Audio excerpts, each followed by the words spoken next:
ಚಿಕ್ಕದರಿಗೆ ನಾಲ್ಕಪ್ಪನವರಿಗೆ ಪ್ರಣಾಮಗಳು. ಪ್ರಣಾಮಗಳು ಪ್ರಣಾಮಗಳು. ಇದು ಹೇಳಿದ್ರೆ ನಿಮ್ಮ ನಮಸ್ಕಾರದ ಪದ್ಧತಿ. ನಮ್ಮ ಗುರುಗಳು ಹೇಳಿಕೊಟ್ಟ ಪದ್ಧತಿ ಇದು. ಬೆಂಕಿ ಹಚ್ಚಿರಿ ನಿಮ್ಮ ಪದ್ಧತಿ. ನಿಜವಾದ ನಮಸ್ಕಾರದ ಪದ್ಧತಿ ಇವತ್ತು ನಾನು ನಿಮಗೆ ಕೊಡ್ತೇನೆ. ಹೇಳಿ ಗುರುಗಳೇ, ತದೇಕ ಚಿತ್ರದಿಂದ ನಿಮ್ಮ ವಾಣಿಯನ್ನೇ ಆಲಿಸುತ್ತೇನೆ. ಅಂದ ಹಾಗೆ ನನ್ನ ಶಿಕ್ಷಣಕ್ಕಾಗಿ ನಮ್ಮ ತಂದೆಯವರೇ ನಿಮ್ಮನ್ನ ಕಳಿಸಬಹುದಲ್ಲವೇ? ಇಲ್ಲ, ನಾನೇ ನಿಮ್ಮನ್ನು ಹುಡುಕಿಕೊಂಡು ಬಂದಿದ್ದೇನೆ, ನಿಮ್ಮ ನನ್ನ ಶಿಕ್ಷಣನಾಗಿ ಮಾಡಿಕೊಳ್ಳಲು. ತಪ್ಪು ತಪ್ಪು. ಗುರುವನ್ನ ಹುಡುಕಿಕೊಂಡು ಶಿಷ್ಯ ಬರುವುದು ನ್ಯಾಯ ಸಮ್ಮತವಾಗಿದೆ. ಹೌದು, ತಾವು ಹೇಗೆ ಒಳ ಪ್ರವೇಶ ಮಾಡಿದ್ರಿ? ತೋಟದ ಸುತ್ತಲೂ ಕೋಟೆ ಇದೆ. ಗುರುಗಳು, ಮಾತಾಡಿದರು, ಕೆಲಸಗಾರರು ಬರುವುದನ್ನು ಬಿಟ್ಟರೆ ಉಳಿದ ಸಮಯದಲ್ಲಿ ಕೋಟೆಯ ಬಾಗಿಲಿಗೆ ಬೀಗ ಜಡಿಯಲಾಗುತ್ತೆ. ಇಷ್ಟಾಗಿಯೂ ಯಾವ ಪಶು ಪ್ರಾಣಿಗಳು ಒಳಬರಬಾರದೆಂದು ದ್ವಾರದಲ್ಲಿ ಉಳಿಯುವಂತ 2 ಸ್ವಾಮಿಗಳಿವೆ ಮತ್ತು ದ್ವಾರ ಪಾಲಕರಿದ್ದಾರೆ. ಇಷ್ಟೆಲ್ಲ ಇರಬೇಕಾದ್ರೆ ತಾವು ಹೇಗೆ ಒಳ ಪ್ರವೇಶ ಮಾಡ್ತೀರಿ? ನಮ್ಮನ್ನು ಕಂಡ ತಕ್ಷಣ ನಿಮ್ಮ ದ್ವಾರ ಬಾಗಿಲು ನಮ್ಮನ್ನು ಸ್ವಾಗತ ಕೊಡಿದರು. ಇನ್ನು ಹುಲಿಗಳ ತಿರುವ ನಿಮ್ಮೆರಡು ನಾಯಿಗಳು ನಮ್ಮನ್ನು ಕಂಡ ತಕ್ಷಣಕ್ಕೆ ಆಗಿ ನಾವು ಪಾದಗಳ ಸ್ಥಳದಲ್ಲಿ ಹುಲ್ಲನ್ನು ತೆಗೆದು ಮಾರ್ಗ ಸ್ವಚ್ಛಗೊಳಿಸಿದವು.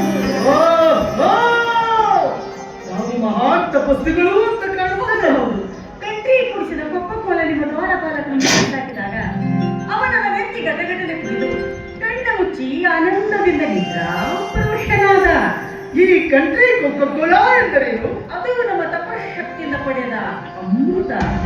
ನಮ್ಮ ದ್ವಾರ ಪಾಲಕರ ಅದೃಷ್ಟವೂ ಅದೃಷ್ಟ. ಅಂದ ಹಾಗೆ ಅಮೃತವನ್ನ ಎಷ್ಟು ಪಡೆದಿರುವಿರಿ? ಪ್ರತಿನಿತ್ಯ ನನ್ನ ಅತ್ಯ ಸಂಗಮನ ನೇತೃತ್ವದಲ್ಲಿ 2 ಬ್ಯಾಗ ತಯಾರಾಗುತ್ತೆ. ದಿನಾಲು ಖರ್ಚಾಗುತ್ತೆ. ನನಗೂ ಅರ್ಥ ಆಗ್ತಾ ಇಲ್ಲ. ಅದನ್ನ ಈಗ ಅರ್ಥ ಮಾಡಿಕೊಡಲಾರೆ.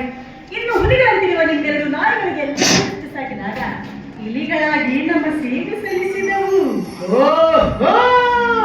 ಈ ಲೆಗ್ ಪೀಸ್ ಎಂದರೇನು? ಅದು ನಮ್ಮ ತಪಶಕ್ತಿಯಿಂದ ಚಿಕ್ಕದಂಡೇಲಿ ಪಡೆದದ್ದು. ಏನ್ ಆಶ್ಚರ್ಯ!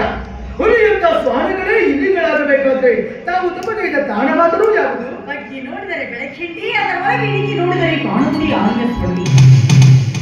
ಅದನ್ನು ಹಿಡಿದ ಮುಂದೆ ನಡೆದರೆ ಅಲ್ಲಿ ಸಿಗುವುದು ಕೆಮ್ಮಣ್ಣ ಗುಂಡಿ. ಅದರ ಊರ ಪಕ್ಕದಲ್ಲಿರುವುದೇ ಬಯಲಾಲಯ. ಬಯಲಾಲಯ. ಅಲ್ಲಿ ಗಿಡ ಮರಗಳುಂಟೆ? ಸರ್ಕಾರಿ ಜಾಲಿಕಂಠಿ ಗಿಡ ಮರಗಳುಂಟು. ಏನಿದು ವಿಚಿತ್ರ! ನಾನು ಓದಿದ ಯಾವ ನಿಘಂಟಿನಲ್ಲಿಯೂ ಈ ಶಬ್ದಗಳ ಪರಿಚಯವೇ ನನಗಾಗಲಿಲ್ಲವಲ್ಲ. ಆ ನಿಘಂಟಿನಲ್ಲಿ ಶಬ್ದಗಳೇ ಇರಲಿಲ್ಲ. ಇನ್ನು ಮೇಲೆ ನಿಮ್ಮ ಜೀವನದ ದಿಕ್ಕನ್ನೇ ಬದಲಾಯಿಸುತ್ತೇನೆ.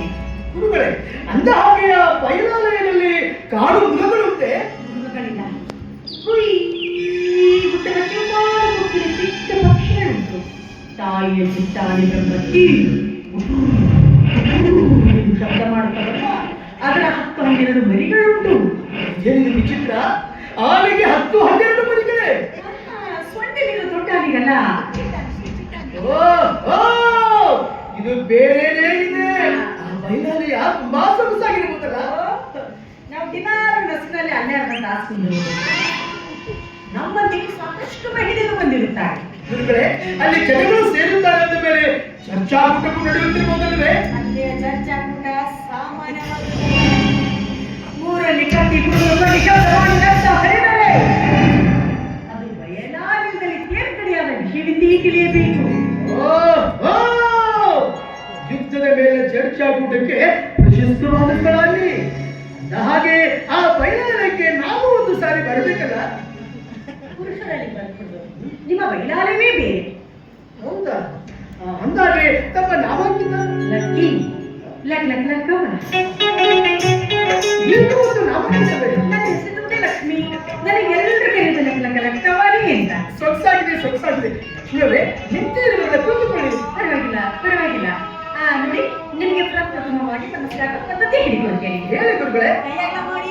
ಏಕೆ? ನಮಸ್ಕಾರ ಪದ್ಧತಿ ಹೇಳಿಕೊಡ್ತೇನೆ.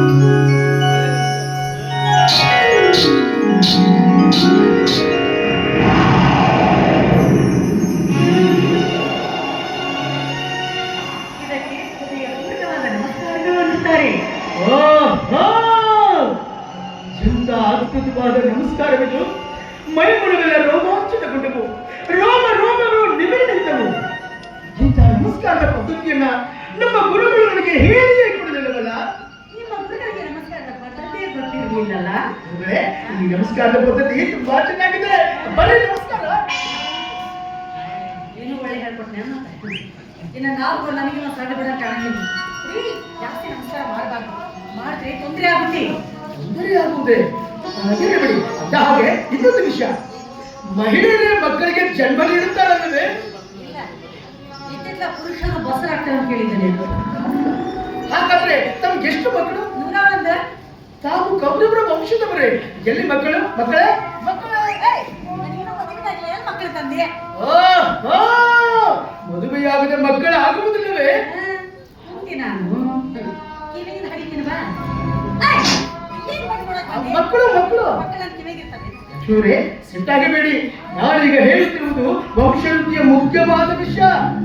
ಮದುವೆಯಾಗದ ಹೆಣ್ಣು ಮದುವೆಗೆ ಜನ್ಮ ನೀಡುವುದಿಲ್ಲ ಎನ್ನುವುದಕ್ಕೆ ಕಾರಣ ಬೇಡವೇ? ಶಂಕನಾಥದ ಪ್ರಭಾವ. ನೋಡಿ, ನಾನು ಒಬ್ಬಳು ಸ್ತ್ರೀಯಾಗಿ ಕಾಣುವುದು ಸ್ವಲ್ಪ ಕಷ್ಟವಾಗುತ್ತೆ. ಆಗ ಹೇಳ್ತೇನೆ ಕೇಳಿ. ಹಿಂದಿನ ಕಾಲದಲ್ಲಿ ಸ್ತ್ರೀ ಊಟ ಸೀರೆ ಮೇಲೆ ಪಂಚೆಗಿದ್ದು ಮಕ್ಕಳಾಗುತ್ತಿರುವಂತೆ ಈಗಿನ ಕಾಲದಲ್ಲಿ ಗಂಡಿನ ಸ್ಪರ್ಶವಿಲ್ಲದೆ ಈಗಿದೆಯೋ ಸಮಾಚಾರ? ಗುರುಗಳೇ, ಈಗ ನಾವಿಬ್ಬರು ನಮಸ್ಕಾರ ಮಾಡಿದೆವು, ನಮ್ಮಿಬ್ಬರ ದೇಹಗಳು ಸ್ಪರ್ಶವಾದವು. ಹಾಗಾದ್ರೆ ನೀವೀಗ ಮಗುವಿಗೆ ಜನ್ಮ ನೀಡುತ್ತೀರಾ? ನಿಮ್ಮ ಮಗುವಿಗೆ ಜನ್ಮ ಕೊಡುತ್ತೇನೆ.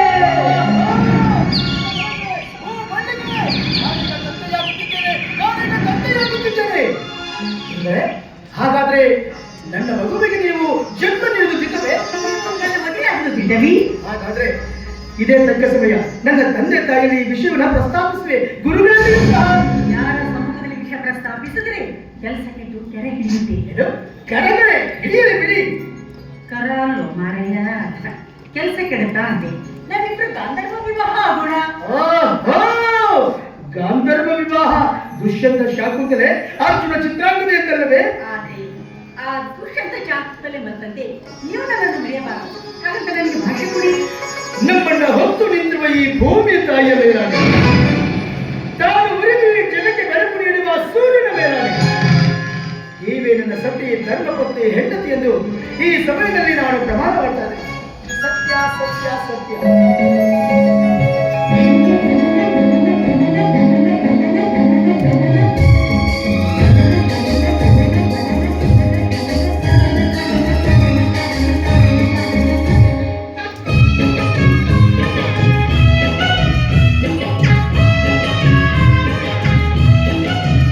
ಪ್ರೇಮ ಗಂಗಾ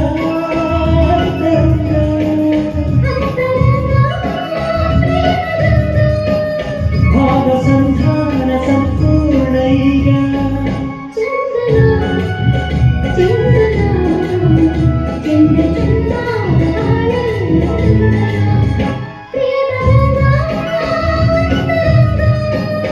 ಅಂತರಂಗ ಪ್ರೇಮ ಗಂಗಾ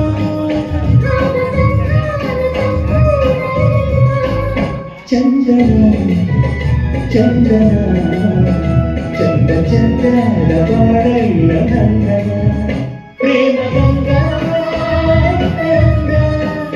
ಭಾವ ಸಂಧಾನ ಸಂಪೂರ್ಣ ಈಗ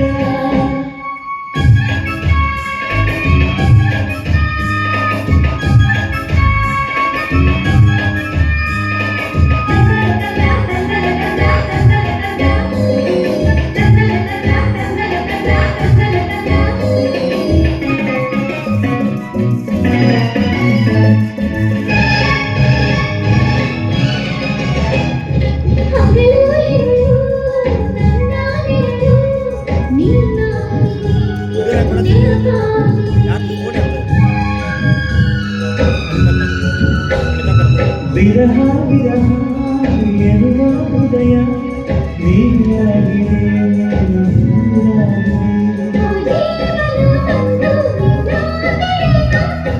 ಪ್ರೇಮದ ಸಿಂಧು ನಿನ್ನ ಜೊತೆನ ಅಂತರಂಗ ಪ್ರೇಮ ಗಂಗಾ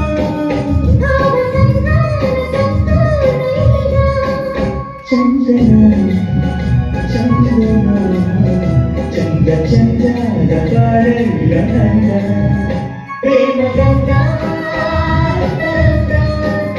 ಭಾವ ಸಂಧಾನ ಸಂಪೂರ್ಣ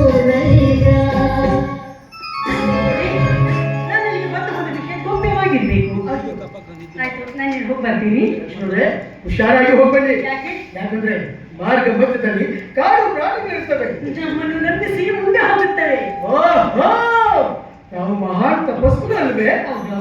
ಲಕ್ಷ್ಮೀವ್ರೆ, ನೀವು ನನಗೆ ಹೇಳಿಕೊಟ್ಟ ನಮಸ್ಕಾರದ ಪದ್ಧತಿಯನ್ನ ನನಗೆ ಮರೆಯುವುದಕ್ಕೆ ಆಗ್ತಾ ಇಲ್ಲ. ನಿಮ್ ಜೊತೆ ಮಾತಾಡ್ಬೇಕು ನೋಡ್ಬೇಕು ಅಂದ್ರೆ ನಾನು ಏನ್ ಮಾಡ್ಬೇಕು? ಇದಕ್ಕೊಂದು ಉಪಾಯ ಹುಡುಕಿದ್ದೀನಿ ತಾನೆ. ಇದಕ್ಕೂ ಒಂದು ಅಪಾಯವಿದೆ. ಅಪಾಯ ಪುಣ್ಯ ಉಪಾಯ.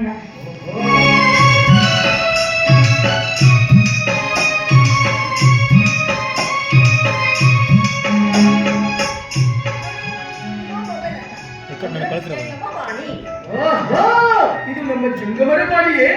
ಓಂ ನಮಃ ಶಿವಾಯ, ಓಂ ನಮಃ ಶಿವಾಯ. ಅಪ್ಪ ಪುಣ್ಯಾತ್ಮ, ಅದು ನಿಮ್ಮ ಜಂಗಮವಾಣಿ ಅಲ್ಲ, ಜಂಗಮವಾಣಿ. ನೀವು ನನ್ನ ಜೊತೆ ಮಾತಾಡಬೇಕಾದ್ರೆ, ನಾನು ನಿಮ್ಮ ಜೊತೆ ಮಾತಾಡಬೇಕಾದ್ರೆ ಇದ್ರ ಮುಖಾಂತರ ಮಾತಾಡಬಹುದು. ಹೌದಾ? ಹೇಗೆ? ನೋಡಿ, ಈಗ ನಾನು ಕಾಲ್ ಮಾಡ್ತೀನಿ, ರಿಂಗ್ ಆಗದೆ ಎತ್ತಿ ಅಂತ ಇಟ್ಕೊಳ್ಳಿ. ನೀವು ಕಾಲು ತೋರಿಸಾಗ ರಂಗಾರಂಗ ಎನ್ನುತ್ತದೆ. ಕೈ ತೋರಿಸ್ತೀನಿ ಬಾ. ಯಪ್ಪ, ನಾ ಫೋನ್ ಮಾಡ್ತೀನಿ, ರಿಂಗ್ ಆಗದೆ ಎತ್ತಿ ಕಿವಿ ಹತ್ರ ಇಟ್ಕೊ. ಆಯ್ತು.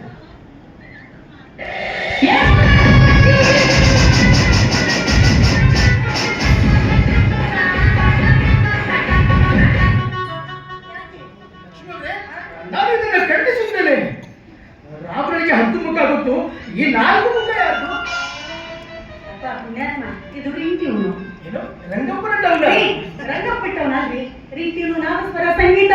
ಸಂಗೀತ ನಾದಸ್ವರ ಗೊತ್ತಾಯ್ತು. ಅದೇ ಗೀತ. ಹಲೋ ಲಕ್ಷ್ಮೀವ್ರೆ, ಈ ಬೂತಿನಲ್ಲಿ ನಿಮ್ಮ ವಾಣಿ ಕೇಳ್ತಾ ಇದೆ. ಇದಕ್ಕೆ ಒಳ್ಳೆ ಹೇಳ್ಕೊಡೋ ಬಂದಿನ. ಹಲೋ ಹಲೋ ಲಕ್ಷ್ಮೀವ್ರೆ, ಎಲ್ಲಿದ್ದೀರಾ? ನಿಮ್ಮ ಮಗಲ್ದಾಗ ಎಲ್ಲಿಯೋ ಕೇಳ್ದಂತ ಆಗ್ತಾ ಇದೆ. ನೋಡಿ, ನೀವು ನನಗೆ ಕಾಲ್ ಮಾಡ್ಬೇಕಾದ್ರೆ ಈ ಹೆಸರು ಬಟನ್ ಒತ್ತಿ ಮೇಲಿನ ನಂಬರ್ ಹೆಸರು ಬರುತ್ತೆ, ಆಗ ನೀವು ಕೆಳಗೆ ಬರ್ಬೇಕು. ಓಹೋ, ನಿಮ್ಮದು ಬೇರೆ ಬಂದಾಗ ನಾನು ಕೆಳಗೆ ಹೋಗ್ತಬೇಕು.